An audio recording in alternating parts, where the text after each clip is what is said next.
A lot of tightened security, a big day for the New York City Marathon, less than 7 months after the attack on the Boston Marathon, and a year after the big race was actually canceled due to Hurricane Sandy. ABC's Lindsay Janis is at the starting line in Staten Island with a story of some very inspiring runners. Lindsay, good morning.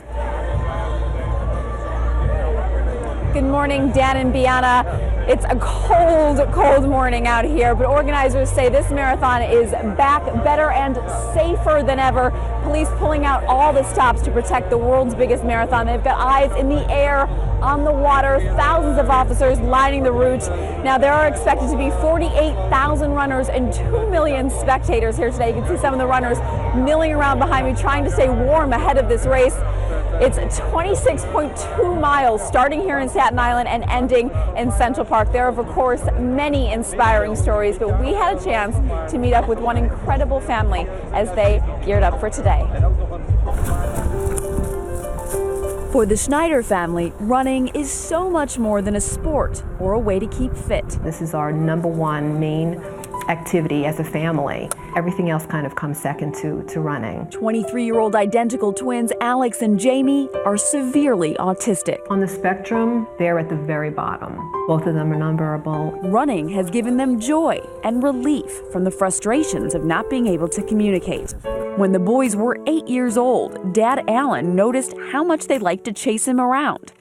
Then, when the twins were 15, they found their calling. We actually found out about a club that offered volunteers to run with individuals with disabilities. They said these guys are amazing. They've been racking up medals ever since. They've done about 130 races, from 5Ks to marathons, everything in between. Both boys have to run with the assistance of a guide. The coaches have a hard job. They have to help them navigate around other runners. If they have to stop to go to the bathroom, if, just making sure laces are tied. But when it comes to running styles, the twins couldn't be more different. Describe what it's like to run with Ellie. He's born to run, and I have to cheat on the off days when we don't run together. I'll sneak in, 4 or 5 miles just so I can stay in good enough shape. For Jamie, who runs with his dad, it's all about the experience. Jamie will stop at every single water stop. He'll want to shake hands with people.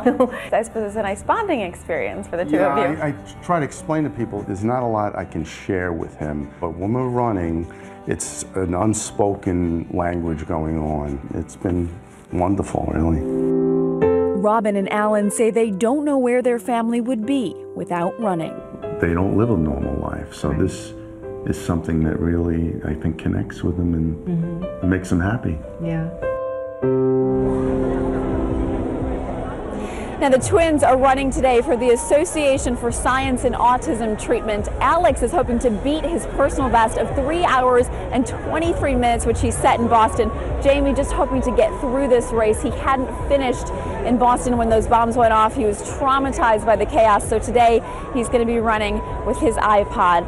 But a very inspiring pair. Dan and Bianna. And as you mentioned, Lindsay, this really is a bonding experience for the entire family, and you're reminded how many stories that are probably similar to this out there with the runners out there today. Absolutely. A lot of people running today ran in Boston, and this is a big comeback for people. Lindsay, thank you very much for that reporting. Great story.